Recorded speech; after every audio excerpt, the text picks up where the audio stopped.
ये Infibeam Avenue जो है ना, वो आप कभी आपने कार्ड से पेमेंट किया हो, डेबिट या क्रेडिट कार्ड से कोई ऑनलाइन पेमेंट किया हो, तो आपको एक कई पेमेंट के दिखाई देते हैं वहाँ पे, पेमेंट गेटवे का ही दिखाई देते हैं।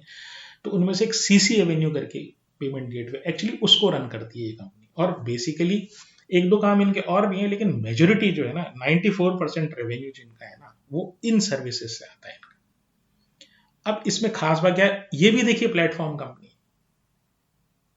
यानी अब आप प्लेटफॉर्म कंपनीज में कंपेयर करना सीख लीजिए कि हमने जैसे बताया बीएससी एक प्लेटफॉर्म कंपनी हो गई, इसके बाद दो प्लेटफॉर्म कंपनी हमने और बताई आपको, जिसमें से एक केफिन टेक है और दूसरी एक कैम्स है, एक ये चौथी जो प्लेटफॉर्म कंपनी है ना, इसका भी काम यही है ना, और वही बिजनेस मॉडल है।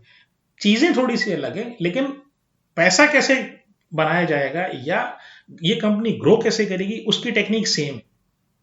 तो देखिए ये समझते हैं, अब ये ऑनलाइन पेमेंट सिस्टम बना है इनका डिफरेंट इंडस्ट्री वर्टिकल्स के लिए। और क्या ये है, क्या करती है और ये डिफरेंट वर्टिकल क्या हुआ, जैसे मान लीजिए आप ई कॉमर्स में अमेजोन या फ्लिपकार्ट से कोई सामान खरीदते थे, या मिंत्रा से कोई खरीदते हैं, या कि मीशो से कोई खरीदते हैं, जो भी ऑनलाइन खरीदते हैं। एक गवर्नमेंट ऑफ इंडिया की भी एक साइट है, ई कॉमर्स की साइट है, वो हालांकि बहुत ज्यादा पॉपुलर नहीं है, लेकिन है ई मार्केट प्लेस, भारत सरकार का भी, ओएनडीसी। तो वो जो है ना, उन सब के लिए अगर आप कुछ खरीदेंगे, तो जब आप कार्ड स्वाइप करेंगे तो इनका पेमेंट गेटवे आएगा, और उनके थ्रू, मतलब एक तरफ आप हैं, बीच में ये हैं, तीसरी तरफ सेलर है, तो वो आप जो पेमेंट करते हैं वो सेलर के पास इनके थ्रू पहुंचता है। और हर सक्सेसफुल ट्रांजैक्शन के लिए इनको सेलर पेमेंट करता है। अब ये इनका बिजनेस मॉडल है। जितने भी, इसका मतलब क्या हुआ, अगर आपके प्लेटफॉर्म पर काफी ज्यादा सेलर हो गए और काफी ज्यादा ट्रांजैक्शन हो गए, तो आपका मुनाफा बढ़ेगा, क्योंकि प्लेटफॉर्म तो फिक्स है, प्लेटफॉर्म की एक कैपेसिटी है, ठीक है। और वो खड़ा, आपने प्लेटफॉर्म को स्टैब्लिश कर दिया, और उसके बाद जितने ट्रांजैक्शन और जितने मर्चेंट्स आप लाओगे, या जितने भी लोग उस पर लाओगे ट्रांजैक्शन करने वाले, उतना ही फायदा। तो ये क्या है, ये देखिए बिल पेमेंट करवाते हैं, जो भारत भी बिल पे वाला है, तो उसमें भी इनका पेमेंट गेटवे। ई कॉमर्स मैंने आपको बता ही दिया। होटल बुकिंग के लिए इनका अलग से सॉफ्टवेयर है, तो होटल बुकिंग, ट्रैवल, हॉस्पिटैलिटी के लिए रूम बुकिंग कराना है, खाना पीना खाना है, रेस्टोरेंट में जाना है, जितने भी पेमेंट है वहां पे आप कार्ड स्वाइप करेंगे, तो जिनके साथ इनका कॉन्टैक्ट है, जिन भी सर्विस प्रोवाइडर्स का, होटल्स का या रेस्टोरेंट्स का वो है आपके, इनसे इनके साथ कांटेक्ट, तो वो आप देखेंगे तो कार्ड स्वाइप करते हैं सीसी एवेन्यू के थ्रू, आपका जो बिल जनरेट होगा ना, वो एक्चुअली सीसी एवेन्यू का जनरेट होगा। फिर कोई एजुकेशन इंस्टीट्यूशन है, कोई आपके बच्चे कहीं पढ़ रहे हो, तो आपको पता लगेगा। जनरली स्कूलों में तो इतना नहीं है, स्कूलों में भी है लेकिन बड़ी स्कूलों में, कॉलेजेस में काफी है। कॉलेजेस में क्या है कि आप ऑनलाइन अगर पेमेंट करते हैं, तो वो ट्यूशन फीस की वो इनके थ्रू भी कर सकते हैं। ऐसे रिटेल शॉप है, जैसे हम रिटेल शॉप पे तो आप जानते ही होंगे कि जहाँ कार्ड आपको स्वाइप करना है। फिर क्या है, इसके अलावा ये रेडिफ इनकी सब्सिडरी, वो rediff.com करके जो है ना, तो वो इनकी सब्सिडरी है, तो उसके थ्रू ये क्लाउड सर्विसेज भी प्रोवाइड करते हैं। क्लाउड सर्विसेज क्या हुआ कि वो हमने ऑलरेडी डिस्कस कर चुके हैं हम, है ना। वो नेटवेब वाला एक वीडियो है, उसमें काफी सारी चीजें हैं, तो आप चाहें तो उसको देख सकते हैं। तो उसमें हमने क्लाउड सर्विसेज क्या होती है वो बताया हुआ है। तो वो ये जो है ना, क्लाउड सर्विसेज भी अपनी देती हैं। फिर क्या है कि ये सऊदी अरेबिया और ओमान में भी इनकी ये पेमेंट गेटवे वाला सिस्टम इनका है। और ये करीब करीब 27-28 करेंसीज में ट्रांजेक्शन आप कर सकते हैं। मतलब आप यहाँ से स्वाइप करेंगे कार्ड, ठीक है, और वो मान लीजिए यूएसए में जाना है आपको, तो वो चेंज करेंसी होगी, वो वहां यूएसए तक पहुंच जाता है। मतलब ये भी फैसिलिटी प्रोवाइड करते हैं। और जैसे मैंने बोला आपको कि क्रेडिट कार्ड, डेबिट कार्ड, और उसमें बाई नाउ पे लेटर, और जितनी भी सर्विसेज इस तरह की होती है ना, वो सारी ये प्रोवाइड करते हैं। अब बात ये है कि यूपीआई भी करते हैं, डेबिट कार्ड से भी करते हैं, क्रेडिट कार्ड से भी करते हैं, क्यूआर कोड से भी करते हैं, ठीक है। अब बात ये है कि जो यूपीआई से जो पेमेंट होता है, वो तो ऑलमोस्ट फ्री होता है, ठीक है। उस पर तो इनको कुछ मिलने वाला है नहीं, उससे तो एक्चुअली बैंक की जेब से ही लगता है।